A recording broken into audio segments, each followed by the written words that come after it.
Vamos a, vamos a abrir la palabra de Dios en el libro de Génesis, capítulo 37, y en el tiempo que queda vamos a... Sabéis que después de la Cena del Señor me gusta hablar algo que tenga relación con la Cena del Señor y ciertamente tiene que ver con José y con sus hermanos y tiene mucho que ver con esta Cena del Señor y lo que recordamos cuando la celebramos. Si me pones, Nico, por favor, el PowerPoint. La semana pasada vimos cómo Israel, Jacob, no soluciona el problema entre sus hermanos, entre sus hijos, y eso ocasiona lo que después sería la venta de José. Y llegamos a la conclusión que debemos ser personas que resuelven sus asuntos, que se humillan si tienen que hacerlo, que piden perdón si tienen que hacerlo y que no van enterrando la basura y las situaciones, sino solucionándolas. Esta mañana continuamos con la historia de José y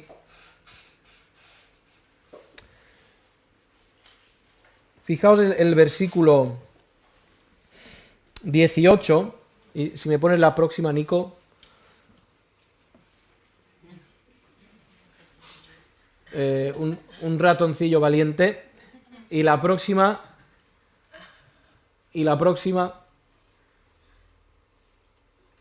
Ahí está. Tengo las diapositivas al revés. No pasa nada.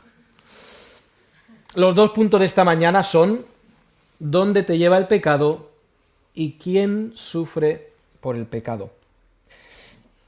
Cuando llegamos al versículo 18, dice: cuando ellos lo vieron de lejos, está hablando de los hermanos de José, cuando ellos lo vieron de lejos, antes que llegara cerca de ellos, conspiraron contra él para matarle. ¿Dónde te lleva el pecado?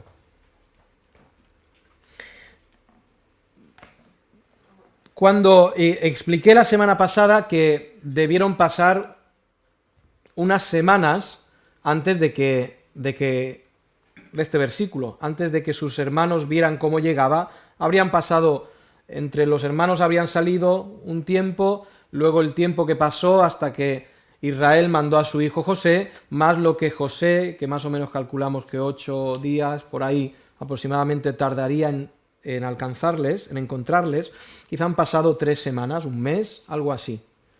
Pero fijaos que la decisión de matarle es una decisión que se ha estado cociendo en el corazón de ellos.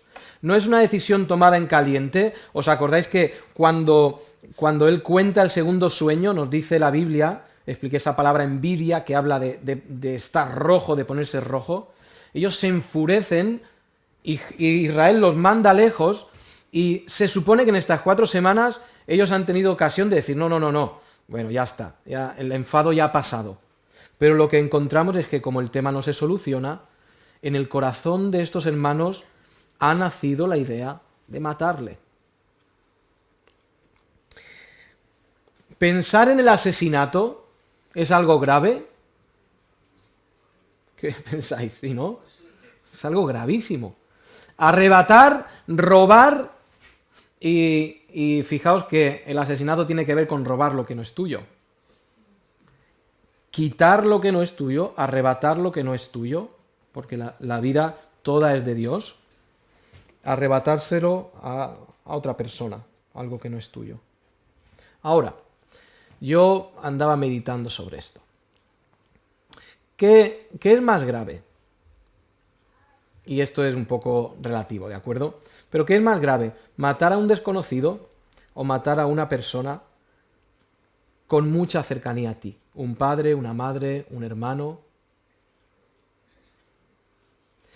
¿Verdad que suena peor matar a un hermano que matar a otra persona? Porque lo que hace que sea más grave es la cercanía. Lo dije hace muy poco, lo dije la semana pasada. Cuando José anda esos 8 días por el desierto, o por zonas desérticas, llegar a sus hermanos significa la seguridad de estar con un grupo de gente, a salvo de los maleantes, tener leche, tener abrigo por la noche, tener comida, tener protección, tener paz, tener descanso, tener certidumbre y paz porque ya ha encontrado, ya ha hecho lo que tenía que hacer, no anda a la deriva buscando. Significaba un montón de cosas que es lo que debe ser una persona cercana para ti. Alguien de tu familia tiene que ser eso.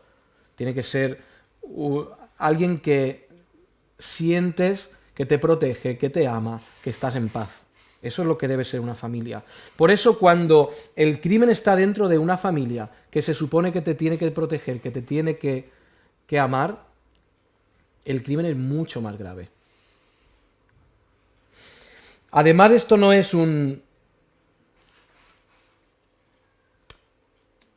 homicidio, y hablo en términos judiciales, sino un asesinato.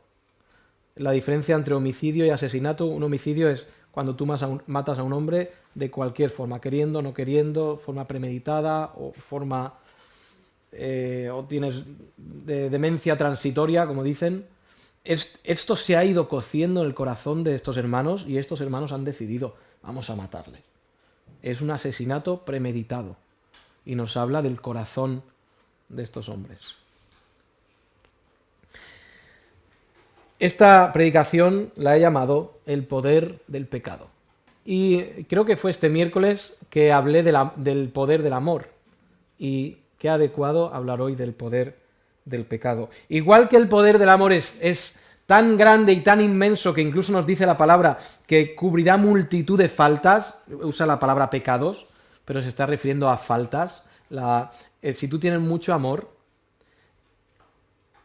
no se te va a perdonar porque tengas mucho amor. Esto está hablando de faltas en general, de defectos.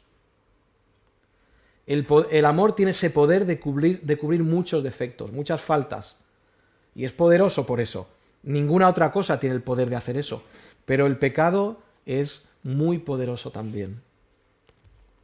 El poder del pecado. El pecado reside en cada uno de nosotros, reside en nuestro corazón y es siempre la alteración de un deseo lícito dado por Dios. Y pongo un ejemplo, estamos entre adultos. El deseo del sexo es algo bueno, es algo dado por Dios, pero cuando nos salimos de los parámetros que Dios ha dado, son incorrectos. Es un deseo que torcemos. Cualquier pecado es un deseo que torcemos. ¿El dinero es bueno? Sí, es necesario. Vosotros sabéis que hablo de las doctrinas en tensión. ¿Ganar dinero para vivir es malo? No, incluso la Biblia nos enseña que hay que hacerlo. Ahora, fijaos, nosotros podemos distorsionar ese deseo y convertirlo en malo. Si nosotros trabajamos tanto que nuestro amor es hacia el dinero, y en ganar y en ganar y en ganar estamos pecando. Y si nos vamos al otro lado, que es el lado de la vagancia, de no pegar palo, estamos pecando también. Algo que es bueno, nosotros lo torcemos. Está dentro de nosotros esa capacidad de torcer lo malo, de torcer un deseo bueno puesto por Dios en algo malo.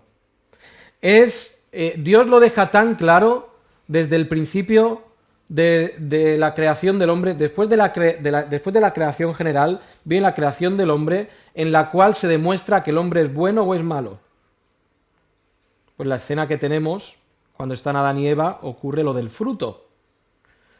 Adán, y para que entendamos, el primer pecado de Adán no fue comer del fruto, el primer pecado de Adán fue amar más a Eva que a Dios y preferir el destino con Eva que el destino con Dios. Y eso ocurrió primero en el corazón. Adán había decidido primero en su corazón que amaba más a Eva que a Dios. Luego el pecado se manifestó comiendo de ese fruto. Pero después de Adán y Eva, en lo cual queda demostrado que el hombre es malo, que el hombre tiene capacidad de pecar y desde el principio desea hacer el mal, la segunda historia que tenemos, ¿cuál es? La historia donde queda demostrada la bondad del corazón humano. Entre Caín y ¿quién? Y fijaos, el asesinato de un hermano, otra vez. Y queda demostrado que el hombre es... Esta iglesia,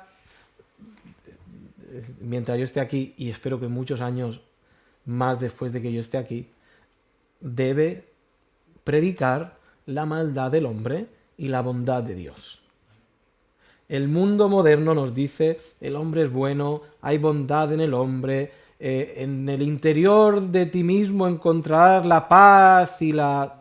Y eso son todo filosofías de galletas de la suerte.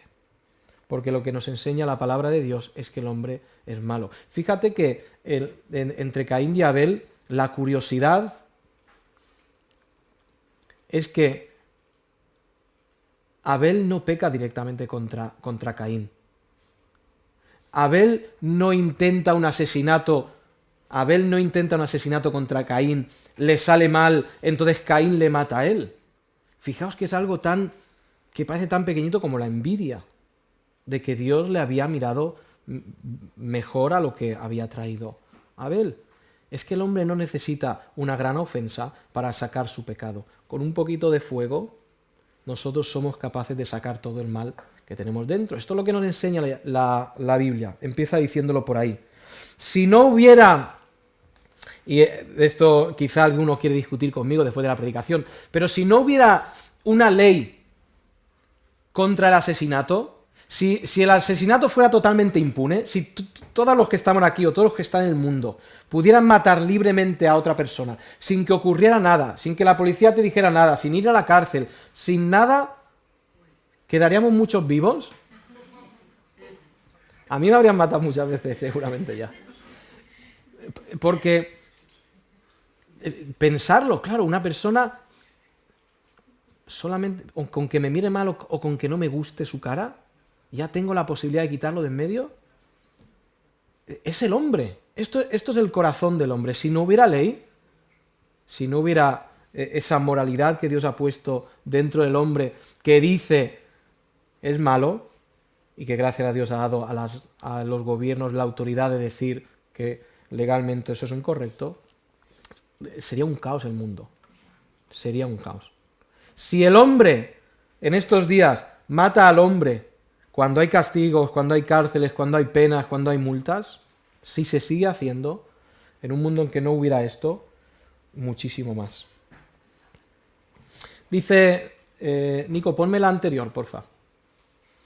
La frase anterior dice, el pecado, y estoy seguro que habréis visto esto en algún sitio ya, no es mía la frase, el pecado te llevará más lejos de lo que pretendías ir, te mantendrá ahí mucho más tiempo del que puedas imaginar y te costará mucho más de lo que estés o estabas dispuesto a pagar. El pecado es muy caro, siempre. Muy caro, siempre. Y dice un poquito, vamos a Santiago, ahí tenemos escrito por este Santiago, hermano del Señor, Santiago 1, 15 al 17, conocéis estos versículos porque es como se expresa lo que ocurre cuando alguien peca, cuando alguien es tentado y peca. Dice desde el versículo 13, Santiago 1:13, cuando alguno es tentado, no diga que es tentado de parte de Dios, porque Dios no puede ser tentado por el mal, ni él tienta a nadie, sino que cada uno es tentado cuando de su propia concupiscencia es atraído y seducido. Lo decía antes, un deseo bueno lo torcemos y somos atraídos, seducidos a torcer ese deseo. Entonces la concupiscencia, después que ha concebido una concupiscencia, es un deseo, ¿de acuerdo? Un deseo fuerte, la palabra concupiscencia es eso. Entonces la concupiscencia torcida, después que ha concebido, da a luz el pecado, y el pecado siendo consumado, da a luz la muerte. El que peca es seducido por su propio deseo malo, fuera de lugar. Voy a empezar diciendo que lo primero que consigue la tentación es engañar, diciendo que lo malo es bueno. Ahí es donde empieza la tentación. Diciendo que un deseo que es malo y que Dios dice que es malo, nosotros somos capaces de razonarlo hasta decir que es bueno. Eso es lo que hace la tentación. Engañarnos para hacernos, autoengañarnos nosotros. Porque nosotros somos los que empezamos a razonar, sí, pero no está tan mal porque tal, porque lo que sea, y acabamos pecando. Por eso tenía yo al ratón. El ratón cuando se acerca al queso, ve que el queso es bueno o malo. Uy, dice, aquí me voy a poner las botas. Este queso que me han puesto, un gruyère de 50 años, esto es gloria. Y va pensando que eso es maravilloso, sin saber que va a pagar un precio muy alto. Sin saber que eso que él ha conseguido ver como bueno, realmente es malo, porque le va a causar la muerte. Eso es lo que hace el deseo cuando lo torcemos en nuestro corazón. Somos capaces, queridos, de cometer pecados que nunca pensábamos que podríamos cometer.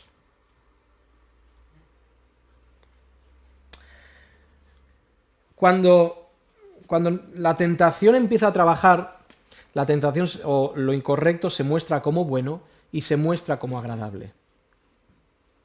Si tú tienes un poco de sensatez, puedes decir, lo quiero, me gusta, sé que es malo y sé que algo malo hay, y quizá estás dispuesto a jugártela. Pero eso que en un principio era bueno, siempre se terminará convirtiendo en algo malo. Te llevará, por eso dice el pecado, te llevará donde no quieres ir. Tú puedes decir, yo nunca haría eso, y en unos años encontrarte haciéndolo. ¿Sí?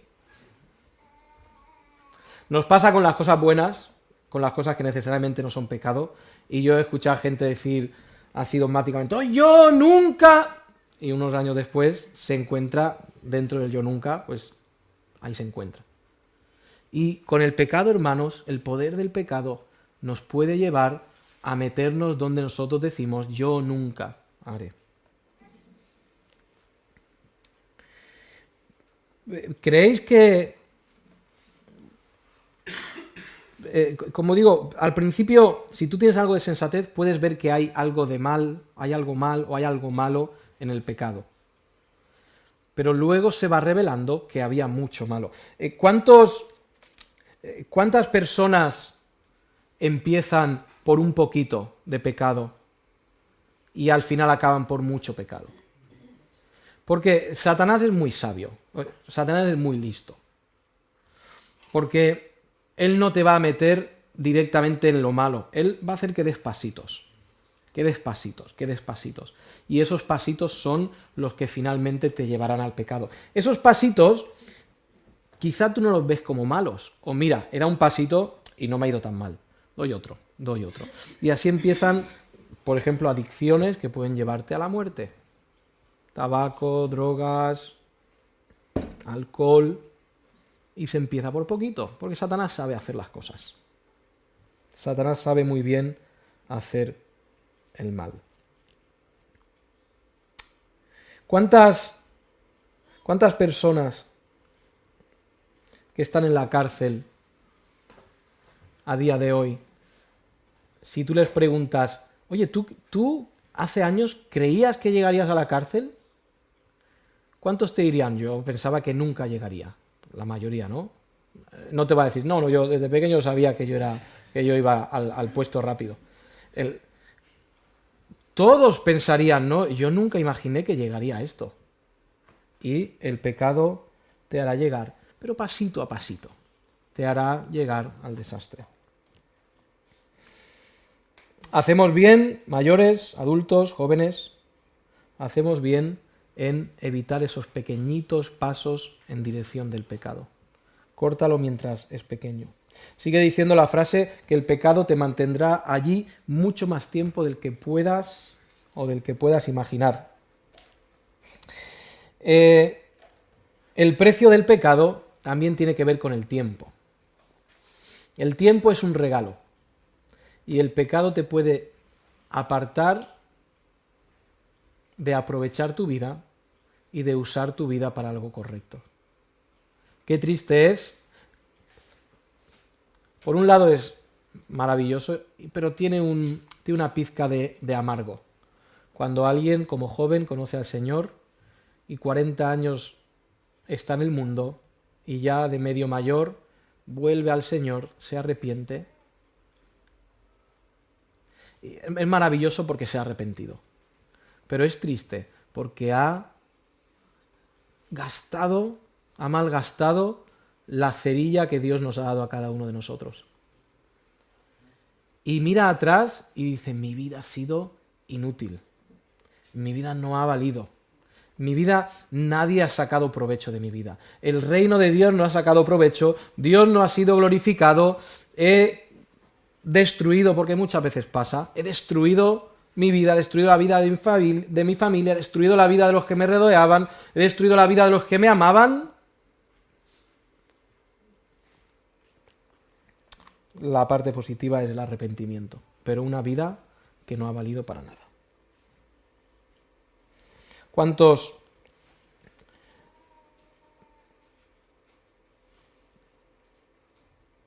espero y lo deseo con mi corazón? Hay muchos aquí, lo digo con mucho respeto, que ya han corrido su vida.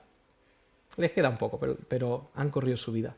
Hay otros que tienen mucha vida por correr. Y jóvenes queridos,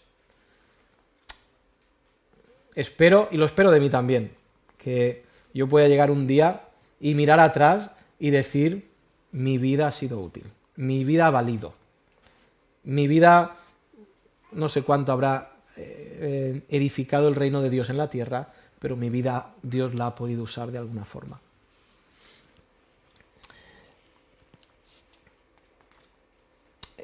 El pecado también te costará más de lo que pensabas pagar. Y lo que tú pensabas pagar es, o lo que tienes para pagar esta vida, fijaos qué curioso, es el alma. El alma es lo más importante. La carne es secundaria. Puede ser que en la carne nos van a salir arrugas, nos van a salir granos, nos va a salir el pelo blanco, pero eso es secundario. Lo importante es el alma. El pecado te hace pagar lo más valioso que tienes, que es el alma. Y el pecado te llevará a pagar eso. Por eso, el pecado te hará pagar más de lo que tú estabas dispuesto a pagar. El pecado puede hacerte también, como he dicho antes, perder la familia, la pareja, el trabajo, la salud, los amigos, el dinero y seguramente un largo etcétera de cosas, que es el precio que se paga por el pecado. Y fíjate, nunca pensaste pagar tanto por algo que en principio era bonito, ¿no? Vuelvo al principio. El pecado empieza por ser algo bonito que nos atrae y que decimos, oye, esto es bueno, voy a por esto. Esto lo voy a disfrutar, esto lo voy le voy a sacar mucho jugo a esto y me va a dar la felicidad. Y terminas pagando lo que no pensabas pagar. El segundo punto de la predicación es ¿quién sufre por el pecado de los hermanos? Tengo cuatro víctimas del pecado de los hermanos. La primera víctima del pecado de los hermanos es evidente, y es José. Él pagó por el pecado que no había cometido, pero como pecaron contra él fue una víctima. La segunda persona que sufre por el pecado de estos hijos es Israel, el padre. En tercer lugar, el que paga por el pecado de los hermanos son los hermanos mismos. Y el cuarto es sorpresa.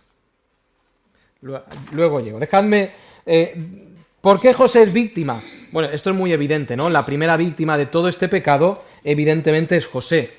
Y José llega... José baja los escalones sociales, económicos de golpe.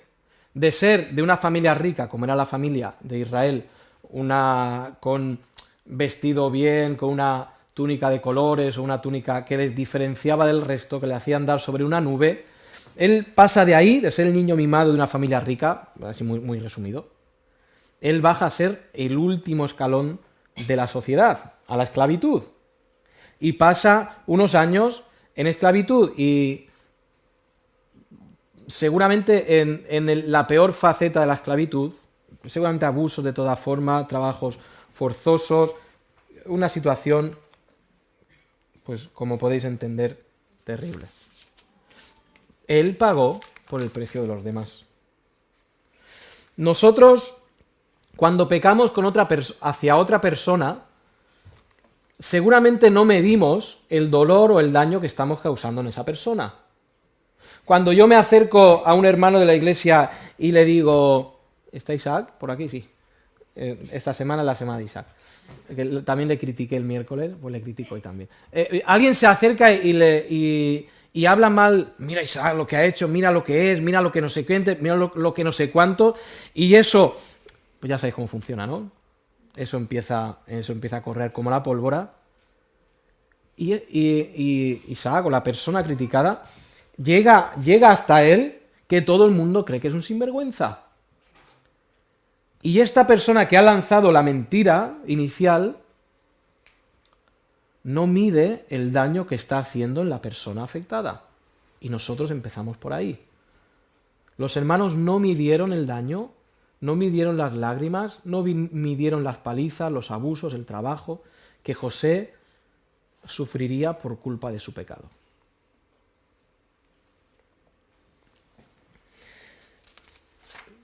No fueron capaces de ponerse en la piel de José para sentir lo que significaría ese pecado. Y queridos, hay mucho daño detrás del pecado. Hay mucho daño. Ahí la segunda víctima que tenemos es Israel, el padre de las criaturas. Sabemos que cuando le llega, y conocéis la historia, cuando le llega la noticia, o la falsa noticia, realmente, a José, a Israel, de los hermanos, diciendo, mira lo que hemos encontrado, mira qué tragedia, van los hermanos con la túnica, mira qué tragedia, hemos encontrado esto. Y el padre sufre durante años, incluso van a consolarle, conocéis los versículos. Y claro, ven que el padre está ya en dolor y en angustia y los hijos intentan, no te preocupes, no pasa nada. Pero el daño está, y nos dice la palabra que él no quiso ser consolado, porque tanto era su dolor. La otra víctima de los hermanos fue una tercera persona, que también sufre por eso. Si tú eres un esposo o eres una esposa viviendo en pecado, viviendo mal, viviendo esclavo de deleites, seguramente estará haciendo sufrir a tu esposo o a tu esposa. Ella no es la víctima directa, pero lo estará haciendo sufrir. Un hijo rebelde que se aparta de los caminos del Señor, que vive su vida, que rechaza el Evangelio, está haciendo sufrir a su madre. Y sospecho que hasta que no estás en la piel de esa madre o de ese padre, no sabes el dolor. El hermano que se mete en pecado, que se mete, y conocemos muchas historias trágicas de gente que se mete en la droga, gente que destruye todo lo que hay a su alrededor, haciendo sufrir a los que están a su alrededor. Y este es el precio del pecado, este es el poder del pecado también. La capacidad de destruir todo lo que hay al alrededor.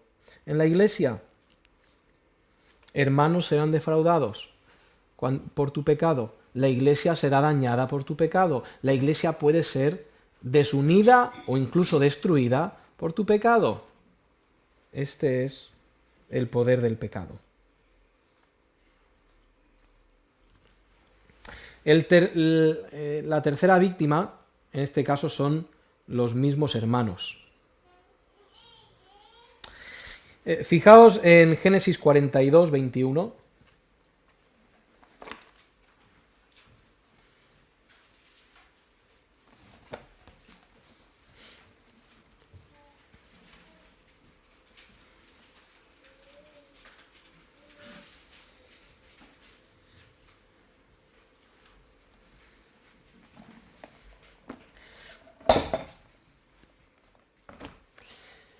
Génesis 42, 21, aquí hay una curiosidad de la historia.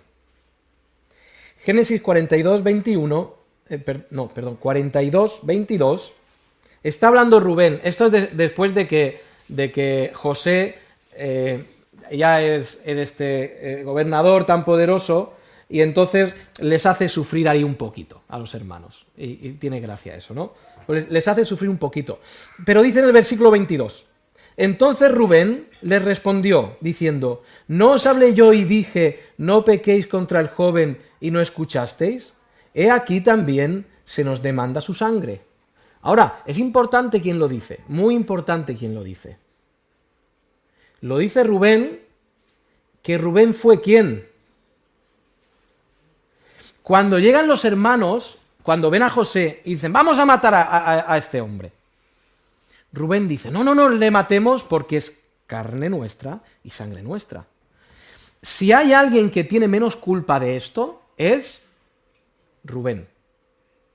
Y fijaos que el primero que la conciencia le llama... Ahora, aquí hay otro asunto. Rubén era el mayor, por lo tanto era el responsable. Ya hablaremos de esto en el futuro. Pero el primero que le despierta la conciencia es el que menos culpa tenía. ¿Cómo sería la conciencia de los otros? Pues los otros igual. Todos, y es lo que yo creo, y de leer la historia se llega a esta conclusión. Tuvieron el peso de su conciencia de engañar a su padre, de hacer sufrir a su padre, quizá quitar años de vida a su padre, engañar vender a su hermano durante su vida entera. ¿Pagaron los hermanos? Sí, pagaron una vida de una conciencia sucia, de sentimiento de culpabilidad. Claro que pagaron. Y esto nos lleva hasta el mismo final de la historia, se ve ese sufrimiento, esa culpabilidad en los hermanos. Ahora, fijaos que los hermanos son los únicos que de esta situación han sacado algo. ¿Sí? De toda esta situación, José no ha sacado nada de ser vendido, al contrario, ha perdido todo lo que era. Israel, el padre de las criaturas, no ha ganado nada, pero los hermanos sí. ¿Qué han ganado los hermanos? ¡Hombre! 20 piezas de plata, 20... lo que se usaba en aquellos días. Oye, pues ya nos da para comprarnos algo. Fijaos, empezamos diciendo, siempre el pecado te da algo, ¿no? Ese deseo satisfecho. Pero como buen ejemplo del pecado, disfrutaron un poquito esas 20 monedas, seguramente se las gastarían rápido, y después muchos años de conciencia sucia, culpabilidad y pecado al final. Sacaron un poquito, y el pecado te va a hacer eso. El pecado no es que no te va a dar nada, el pecado te va a dar ese deseo satisfecho, pero vas a pagar mucho más de lo que pensabas. Por eso ellos son sus propias víctimas por el pecado. En cuarto lugar, volviendo a Génesis 37, la última víctima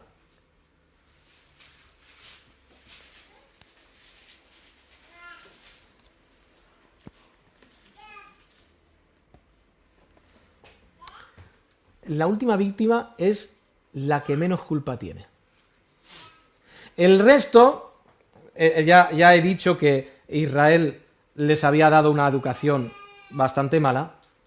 José era un niño muy, como dije, era un niño mimado, un niño malcriado. Seguramente sería bastante difícil convivir con él, porque él se pensaba que era el gran hijo. Para eso le habían dado galones y su túnica. Y José igual algo de culpa también tendría. Pero la cuarta víctima no tiene culpa de nada y es el que más paga. Fijaos qué paradojas, ¿no?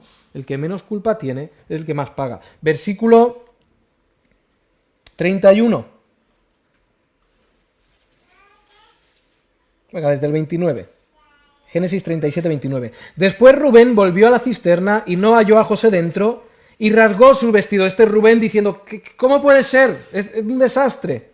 Y volvió a sus hermanos y dijo, el joven no parece, ¿y yo? ¿A dónde iré yo? Entonces, tomando ellos la túnica de José, degollaron un cabrito de las cabras y tiñeron la túnica con la sangre. La víctima, la cuarta víctima, es la que menos culpa tiene y es la que más paga. Y es la pobre oveja. El pobre cabrito es la palabra, ¿verdad? El pobre cabrito es el que paga. Y tu pecado afectará a los que están a tu alrededor y quizá puede ser que por tus pecados gente inocente pague. Ahora vamos a ver esto en una visión más global. El Cordero que es Cristo, el que menos culpa tenía, fue el que más pagó. ¿Cierto? El Cordero, y la imagen aquí es perfecta y súper clarita. Cristo paga, el inocente paga por la culpa de los culpables, por el pecado de los culpables. Derrama su sangre por el resto, siendo víctima, y en cierta forma Jesús fue víctima del pecado de los hombres. Es injusto, ¿no? Es injusto. Es injusto que no paguemos nuestra propia culpa. Es injusto que ese cabrito muriera por mano de los hermanos y es injusto que Cristo muriera por nuestras culpas. Es injusto hablando en términos humanos, ¿de acuerdo? El plan divino es perfecto y perfectamente justo. Ese es el poder del pecado. Un poder destructor, un poder que separa, un poder que divide, un poder, volviendo a la frase, si me pones Nico la frase otra vez, y termino leyendo esa frase, dice, el pecado te llevará más lejos de lo que pretendías ir, te mantendrá ahí mucho más tiempo del que podías imaginar y te costará mucho más de lo que estabas dispuesto a pagar. Vamos a orar. Eterno Dios, nuestro Padre, ruego hoy, desde aquí, desde el púlpito, Señor, por esta congregación, por los que están jugando, están quizá negociando con el pecado, por los que están siendo engañados por sus propios deseos, los que piensan que no pagarán, los que piensan que satisfacer esos deseos incorrectos les traerá felicidad y les traerá bien. Siendo engañados, Señor, pagarán mucho más de lo que están hoy en día o a día de hoy dispuestos a pagar. Señor, ruego que tú nos convenzas de pecado, nos convenzas de que tenemos que arrepentirnos, que limpiemos nuestra vida, Señor, y en cambio seamos llenos de amor, que también es muy poderoso. Tú venciste, Señor, con el amor, venciste el pecado, y por eso el amor está por encima también del pecado. Gracias porque tú eres bueno, porque tu misericordia es para siempre. En el nombre de Cristo. Amén.